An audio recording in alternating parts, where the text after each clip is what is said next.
Good morning and welcome to ScreenJunkies Universe. I'm Roth Cornett and I'm here by, I don't know, beautiful men, handsome men, smart men, funny men. You decide which is which. It's Andy Signor, Spencer Gilbert, Mr. Joe Starr, and we have a great show today. We're going to talk about Star Wars. Is it ruining the mystery? Wes Anderson's new dog film on Trash Island, which, by the way, Trash Island is a real thing. I will be getting into that as well. And who's going to be watching The Watchmen. But first, we really just want to say that our thoughts are with everyone around the world right now who has suffered from the recent natural disasters. We encourage everyone to go out and support if you can. We will be tweeting from our personal sites some support opportunities throughout the day and weeks as we find them and vet them. If you have good ideas, we definitely want to hear about that as well for support opportunities in the comments below. But we are thinking of you and hope everyone is doing okay at this time. Yeah, Mexico, Puerto Rico, everywhere. Mexico, Puerto Rico, really Texas. Happening a lot. Yeah. It's all over the world at the moment, so we are thinking of everyone. Right now, we're going to talk about Star Wars. So Ron Howard released an image, and it looks like the Kessel Spice Mines. What might this mean, Andy? Spicy. Sean Spicer is in the new Star Wars? Confirmed. Welcome to clickbait. So, look, this is the ideas. Of course, let's talk about what the Kessel Run is, in case you don't know what the Kessel Run is. This isn't a comment on you, Roth. This is a comment on the just complete. The fact that you have to explain it, though, that we're in this. The fact that this movie is going to explain is it. Why the UGG is there. But go ahead. Yeah, let's talk about the Joe Starr. Do you want to catch the people up on the Kessel Run? It's it was a smuggler route to smuggle spice, and he did it in a certain amount of parsecs, which is a unit of distance, not a unit of time. He would have you believe less than 12, but we're unsure. But we might find out. He's very proud of it, that he did that. And now we finally get to see what that means. Yeah. So this is the idea. Are we actually going to see? So this is the infamous. Of course we are. Are we going to see the Kessel Run where he claims to have done it in less than 12 parsecs? Yeah, we will, because every single line from the original trilogy will eventually get its own movie until, much like the spice mines of Kessel, they've been completely mined and stripped of all valuable resources and sold to anyone who's dumb enough to buy them. I know I got a graphic for that. I know I do. Oh. I just gave it to you guys. Oh. Well, next time. Very well. Next clip. There it is. Snark.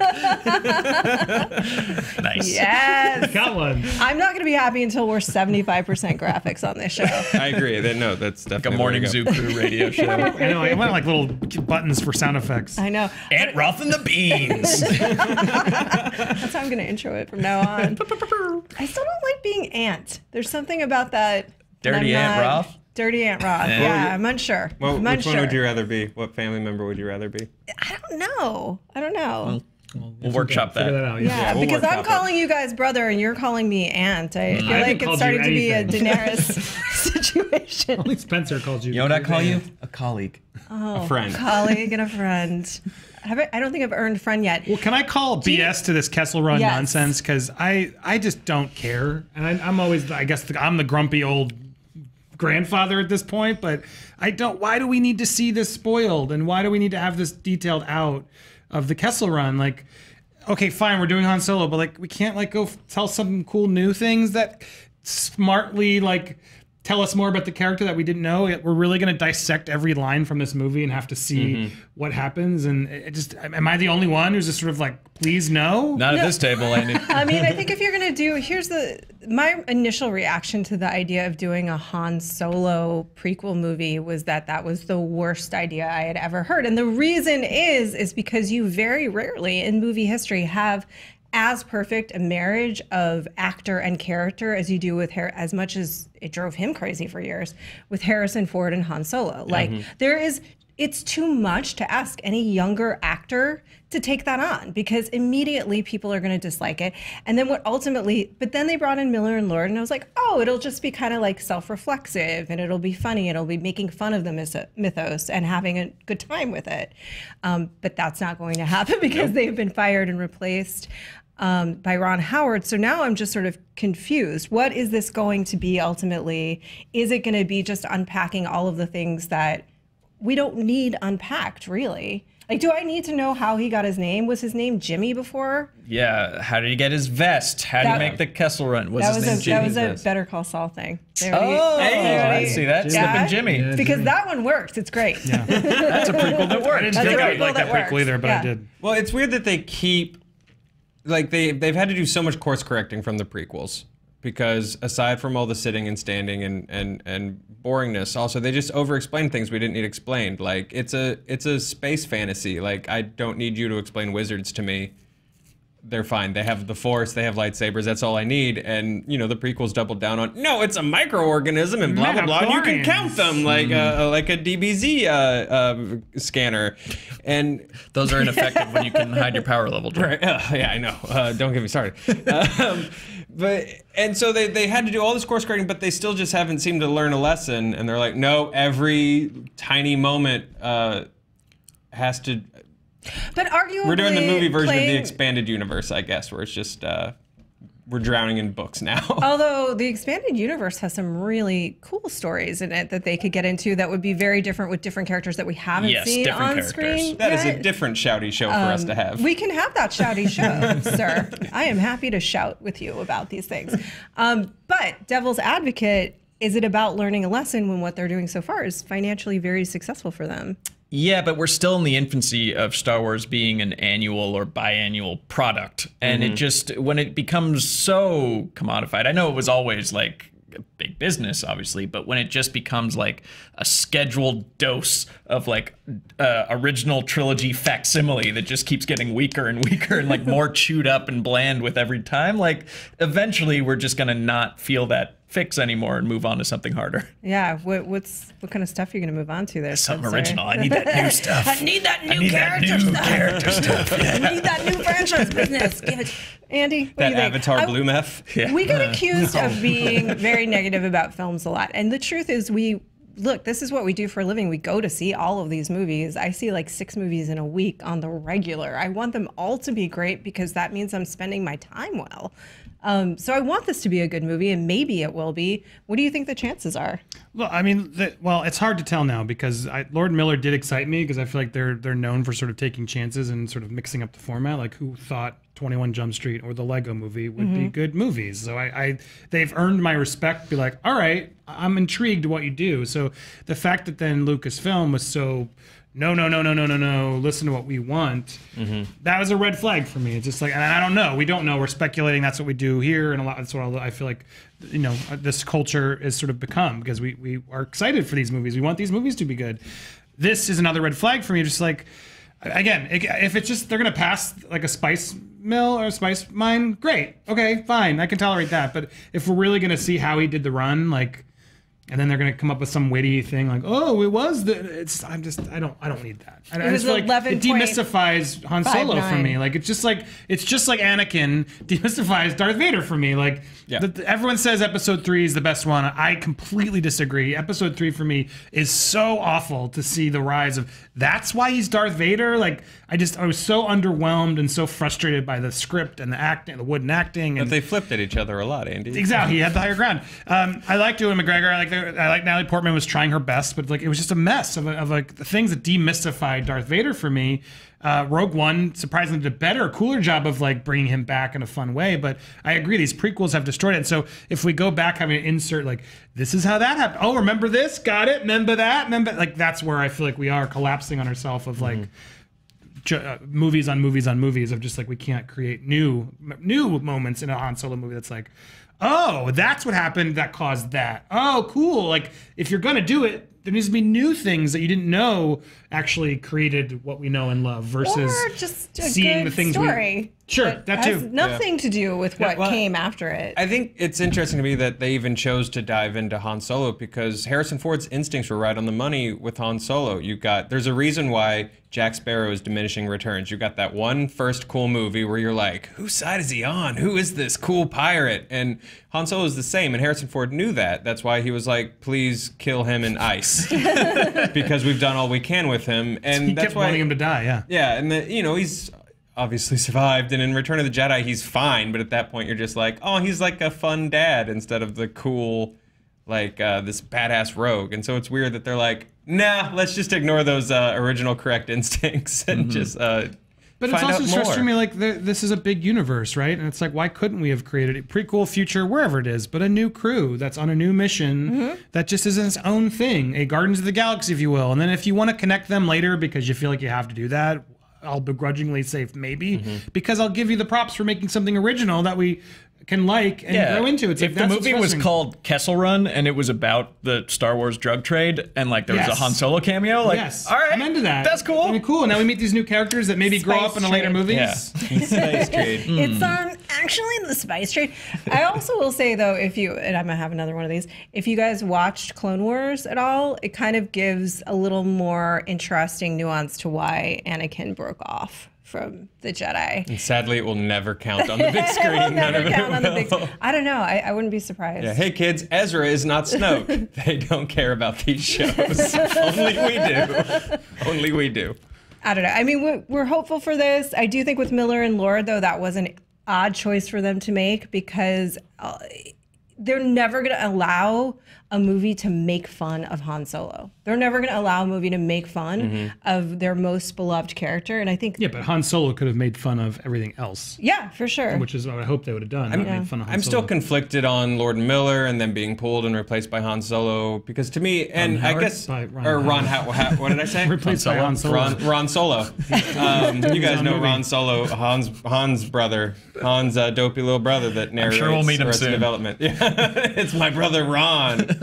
Wait till you find out how quickly he did the Kessel Run.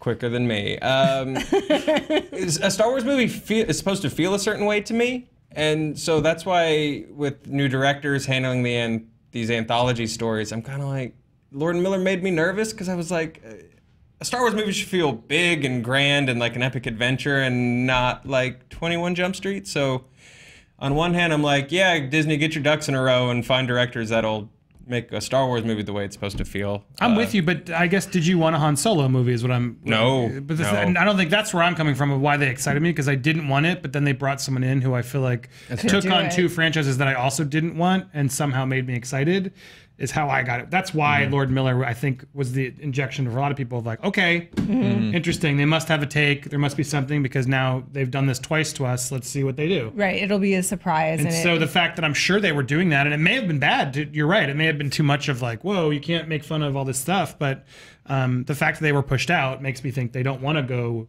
different and weird. They want to go Rogue One and everything else, because all the, there was a lot of drama with Gareth Edwards too of trying to fix that movie, and who knows what was better or not, or better or worse. But there's clearly a machine of like, no, this is canon, stick to this, we have to go to this point, answer this point, and it just feels like that's happening more and more, and I'm just getting less and less interested when they have to be so rigid with it. That's why we have J.J. Abrams coming back and not Wes Anderson. Wait for it. Segue. See, now this is a movie I'm excited for. Original content injection. The trailer. Shoot it up. Trailer for we're gonna watch it. Sweet. Trailer for Wes Anderson's Isle of Dogs came out today. This is a stop motion movie. Now, before we watch this trailer, I would like to give a public service announcement. Another friendly warning. We are going to talk over the trailer. We do suggest that you guys go watch the trailer and come back and talk about it with us. Yeah, we didn't call this video Isle of Dogs trailers for that very reason.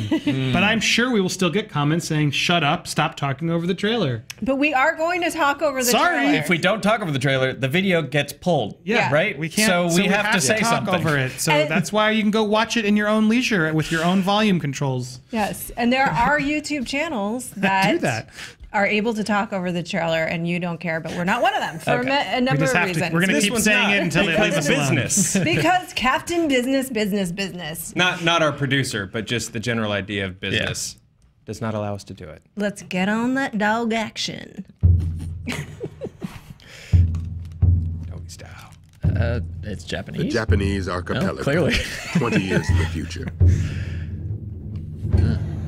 Canine saturation has reached epidemic proportions. An outbreak of dog flu. Are they going to kill a bunch of dogs in this? No. we'll see. Mayor Kobayashi issues emergency orders, calling for a hasty quarantine. Looks great. Trash Island becomes an exile colony. This is a real thing. This is a real thing. Trash Island in yes. Japan? Isle of No. Dogs. I'll explain it. I don't think I can yum. stomach any more of this garbage. Oh, that's open. Same here. Words out of my mouth. Jeff Goldblum, I can hear. Dogs would Nobody's love giving Garbage up Island. around here, and don't you forget it. Ever. Bryan Cranston You're dog. Rex. You're king. You're Duke. You're boss. I'm Chief. We're a pack of scary, indestructible alpha dogs. Atari Kobayashi, you heroically hijacked a junior turboprop XJ750 This is very and Wesy. flew it to Yeah, the very island Wes because Anderson. of your dog. An intrepid explorer child. I've got a crush on you. Oh, yep. People monotonely explaining their feelings. We get the idea. You were looking for your lost dog spots. Does anybody know him? Yep, here comes the indie music. If he's alive. Oh, hey, It's a drinking game. Living even at this moment as a Symmetry. captive Waiting for the symmetry, yeah. Somebody is up to something. Oh, is this gonna make cats evil? Will you help him? Has Bill Murray shown up yet? Better not be cats or the bad guys. Why should I? Because he's a 12-year-old boy. Dogs love those. Oh, We'll find him. Wherever he is, if he's alive, we'll find your dog. It's gonna be a fight. that's great. The cotton balls. Shot. He almost has a slingshot. Yeah. I wish somebody spoke his language.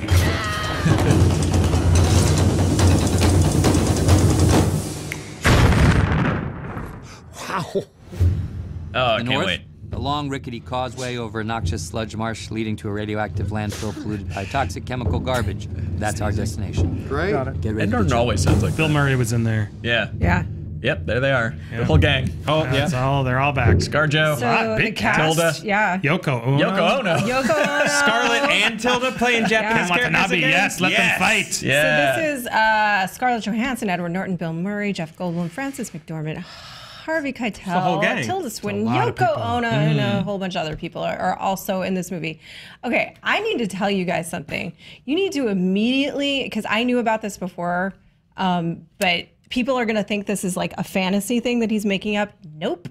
Oh, the Great Pacific Garbage Trash Patch? Island. Yeah, the Great Pacific Garbage Patch. Yeah, exactly. it's not like an island, like a floating mess. It's No, just it's- like the whole ocean now is made of plastic. Right. So, but it's good job, It's world. amassed in like the currents will amass what they call Trash Island, Yeah. and it's basically full of garbage and plastic, and the actual size varies because it basically depends on how much trash is floating around at that moment and how much the currents are collecting it. But it can be anywhere from the size of Texas to like double that, and it is a massive toxic trash heap in the middle of It the does ocean. always weird me out. Where does all the Enjoy trash your go? 'Cause sushi. there's a lot of it. That's where We did it. goes. That's where it Yay. goes. It goes to Dog Island. So it's interesting because he's taking a thing that is in a way real and then putting this fantasy scenario on it. What do you guys think? I'm in. I mean, I tweeted this earlier, but it's like the fact that this got funded and is being released. It's just like, how did he a full-length stop-motion dog, Japanese, Kurosawa themed? It just seems crazy to me, but I'm totally on board. Yeah, this seems like the product of someone's wild imagination, which is Wes Anderson's MO. And, he brings his own set of tropes to it that you're either in or out on. I understand that. But I'm in. I'm totally in. I'm totally in on it too. And not just because although there was one little moment when like it looked like they were making the cat in part of the bad guy. Yeah, don't turn Cats are cats not versus the bad dogs. guy. It's No, not about cats are nice versus too. dogs. Yeah. We can love them all. I'm a little burned out on West tropes, but this has dogs in it. Yeah, but it's This kind of looks cool. fun. It feels like, yeah, you're right. It's still Westerns, but I don't know. The stop motion and the style felt a little different. It didn't. Yeah. Because even Mr. Fox felt very Tenenbaums to me still. Where this one at least had more white tones and things. It just looked like he was going with a new palette, at least for some of it. But we'll see. But there's definitely the tropes were there. There should be a drinking game when we watch it. Billy let us know that there's some people online that are already a little resistant to the casting of the film. Why? Because that's his troop. Yeah, it's just true. But they're white Americans in a Japan setting. I just don't know. They're dogs. Most of the voices I heard, I don't know what characters are playing who yet. But there were definitely some Japanese actors in there too. So CBD. Yeah, I thought that was interesting because the boy, or I assume some of the humans, are speaking Japanese and the dogs are speaking English because like there's a literal language barrier between dogs and humans. And if you're making a movie that's coming out in the English-speaking world, the dogs have to speak English. Yeah, I think that that's probably what he's done, is he's played with that idea by having them just speak it differently. There was a play, I don't remember if you remember this play, where it was Sarah Jessica Parker playing a dog. No. Yeah, this was a thing that existed, but she would like talk in English and bark, and she, hey, is what she did to indicate me. Yeah, I just hope it's not. I hope Scarlett Johansson is not playing another Japanese character. Right. That would be unfortunate for her. And Tilda. Yeah, that would be unfortunate. Tilda, you're right. If Tilda and Scarlett are doing that, then I will take my comments back, and that will be a little weird of him to not have thought, not these two to do that. Let's make sure they're animals. Do you know what's interesting to me, though? He said he was inspired by Kurosawa, and I was like, I don't really totally see that. I mean, I think the trailer looks great, and it is an original story, which I'm excited about, but I don't necessarily see how that's riffing on Kurosawa just yet, but maybe it'll become we'll see. He's inspired by Seven Samurai and Rashomon, yes, is what he said. So maybe it's told from multiple dog perspectives. Yeah. And we can look forward to that. You know who's watching them? The Watchmen. They'll be watching that movie. I don't know if I earned that. That was a good one. No, that wasn't bad. HBO, thank you. HBO officially handed out the pilot for This is the Damon Lindelof, who's of course the man behind both The Leftovers and Lost, and a number of other things, take on Alan Moore's graphic novel, The Watchmen. Now, when the movie The Watchmen came out, a lot of people felt like it would work a lot better as a series, although that's a pretty faithful adaptation. It's also a very long movie. It is a long movie. Not long enough, though, to tell the story. I don't know. Did you watch the director's cut with the Black Freighter attached? And they still I did, and they still quite didn't. They could still use. I always thought it should be a series. Yeah, are you excited about this one? No. Okay. I do think that that's what you need to tell this story right. Is you need time and you need to money. And a lot of money to build up how these all interconnect and maybe give us a break in between chapters. But we did. It's just a story that I've read and watched, and I'm very familiar with it. I know this, and I don't want them to go beyond it because you're not going to do better than Alan Moore did. They've tried several times. Yeah, and they could do a great faithful adaptation of the comic book, but like we know what happens in The Watchmen at this point. Well, we do, but I don't know how many people do. What do you think? I mean, this feels like a story that's maybe very, very popular among a certain segment of the population, but not as wide of. It's like how many people watch Game of Thrones versus read or read the books. But I would say, if anything, I actually don't know those numbers. Yeah. In the comic world, like Watchmen is one of the big crossover hits. Where like, well, I'm going to dip my toe into graphic novels. What do I get? Okay, I'll read the Watchmen. I think it's very well known by comic book standards. Yeah, this is but that's still. This is like the tentpole among, I think, a huge swath of fans. Certainly, people that watch us and interact with us love Watchmen. I don't need this. Watchmen isn't like another comic book adaptation where it's, say, like, let's take like Flash and Green Arrow and all those other DC properties. Like, you can tell all sorts of weird stories with them and do different new stuff. And, you know, the character's sort of the center of it. There's nothing like that for Watchmen. The book exists. It's great. Go read it. The movie did its best to kind of cliff note it, and I don't need to watch it again. I don't need to see the same story given to me again. So much of the story of Watchmen relies on the medium itself of comic books, and like you're automatically losing something by adapting it.